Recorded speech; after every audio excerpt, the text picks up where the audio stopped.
ও তার দু একটি বন্ধু মিলে ওকে তুলে নিয়ে যায় রাস্তা থেকে, তুলে নিয়ে যায় একটি ভাঙা মন্দির আছে ওখানে, ওই মন্দিরের পেছনে। তো যখন তুলে নিয়ে যাচ্ছে সেটা দেখে ফেলে ওই মহোদরীর বাড়ির কাজের দিদি।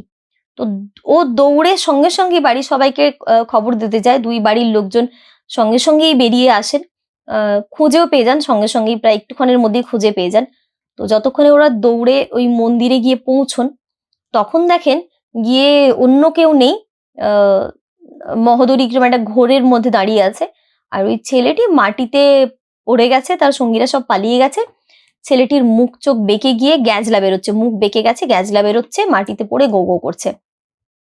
তো মহোদরীকে তখন ওর বাবা দৌড়ে গিয়ে ধরে ফেলেন, ধরে ফেলতেই ও বাবার গায়ে পড়ে অজ্ঞান হয়ে যায়।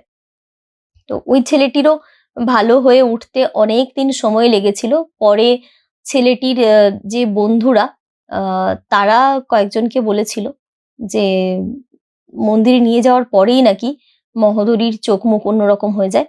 সে ছেলেগুলোকে বলে যে তোদের এত বড় সাহস যে তোরা ষষ্ঠীর দিন আমাকে এখানে ধরে এনেছিস, এর মূল্য তোদেরকে দিতেই হবে। বলার সাথে সাথেই নাকি ছেলেটি কাঁপতে কাঁপতে মাটিতে পড়ে যায়, আর বাকিরা ভয়ে দৌড় দেয় ওর ওই রূপ দেখে। তার মধ্যে একটি ছেলে পড়ে গিয়ে পা ভাঙে, তো আরেকটি ছেলেও বেশ কিছুদিন জ্বরে প্রচন্ড কাবু হয়েছিল।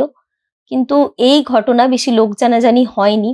এক তো ছেলেটির বাবা কাউকে কিছু বলেনি, উনি পরে এসেছিলেন ওদের বাড়িতে। ছেলেটি ওরকম হলেও ওর বাবা খুবই ভালো ছিলেন এবং সহানুভূতিশীল, ভীষণ জনদরদি নেতা হিসেবে পরিচিত ছিলেন। তো তাকে ওখানের লোকজন ভালোই বাসতো। ছেলেটির বাবা ক্ষমা চেয়েও যান। তো বেশ কয়েক মাস বাদে ছেলেটি সুস্থ হয়েছিল এবং ছেলেটি আগের মতো আর ছিল না, ছেলেটি ভালো হয়ে গেছিল।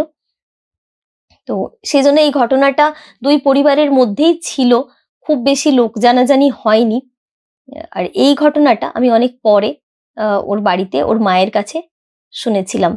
তো আমার সেই বন্ধুর এখন বিয়ে হয়ে গেছে, সে চুটিয়ে সংসার করছে, আর ওর একটি মিষ্টি ছেলেও আছে।